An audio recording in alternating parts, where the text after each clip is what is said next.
We provide you the platform to turn your dreams into reality. Give wings to your aspirations with KR Mangalam University. जो mock drill देश भर में कल कई शहरों में कई जिलों में किया गया, उसकी तस्वीर हम आपको दिखा रहे हैं, जहां इस हालात में बचने के लिए लोगों को ये बताया गया कि कैसे सब कुछ किया जाएगा, कैसे हो सकता है, और अगर दुश्मन की तरफ से हवाई वार किए गए तो उस स्थिति में ब्लैकआउट कैसे होगा और कैसे लोगों को इससे निपटना है, कैसे हाइडआउट्स में जाकर छिपना है, तमाम चीजें लोगों को बताई गई। और हमारे सहयोगी राहुल दबास इस वक्त हमारे साथ जुड़ चुके हैं। राहुल, हमने तस्वीरें देखी देश भर में कई जिलों में कई शहरों में ब्लैकआउट की तस्वीरें अब दर्शकों को भी दिखा रहे हैं, लेकिन अगर आज की बात करें तो आज स्ट्रेटेजिकली क्या कुछ डेवलपमेंट होने वाला है, क्या कुछ आगे की तस्वीर आज बनने वाली है?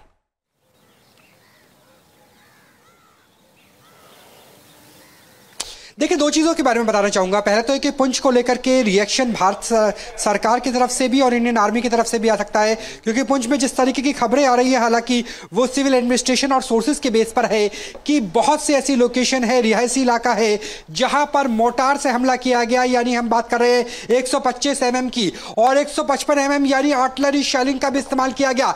पाकिस्तान के पास वो क्षमताएं नहीं है कि इंडियन आर्मी को निशाना बना सके, इसलिए जो हाजीपीर का इलाका है, जो हाई ग्राउंड टेरेन है, वहां से ज्योग्राफिकल एडवांटेज लेते हुए रिहायशी इलाकों को निशाना बनाया गया है। लेकिन जो हमें सोर्सेज बता रहे हैं कि वेपन लोकेटिंग रडार, जिसे हम स्वाति के नाम से जानते हैं, जो डीआरडीओ के द्वारा निर्मित है, वो वेल इन प्लेस कर दिया गया है। यानी उन आर्टिलरियों को भी निशाना बनाया जाएगा पिन पॉइंट लोकेशन के साथ, जहां से वो फायर किया गया। अगर पुंछ की बात करें, दूसरे अगर पंजाब फ्रंटियर की बात की जाए, जिसमें हमारे पास अमृतसर है और गुरदासपुर है, वहां भी कई तरह के धमाके सुनने में आए हैं, लेकिन वो चीजें तब तक पुष्ट नहीं हो जाएगी जब तक भारत सरकार पीआईबी या फिर भारतीय सेना की तरफ से, हो सकता है जैसे कल प्रेस कॉन्फ्रेंस की गई वैसे ही प्रेस कॉन्फ्रेंस आज भी की जा सकती है। उसके अलावा जिस तरीके से कल हमने देखा था कि ब्लैकआउट किया गया, उसके एडवांस टेक्नोलॉजी के ऊपर भी एक्सरसाइज की जा सकती है आने वाले कुछ दिनों के अंदर। यानी जीपीएस कोऑर्डिनेट्स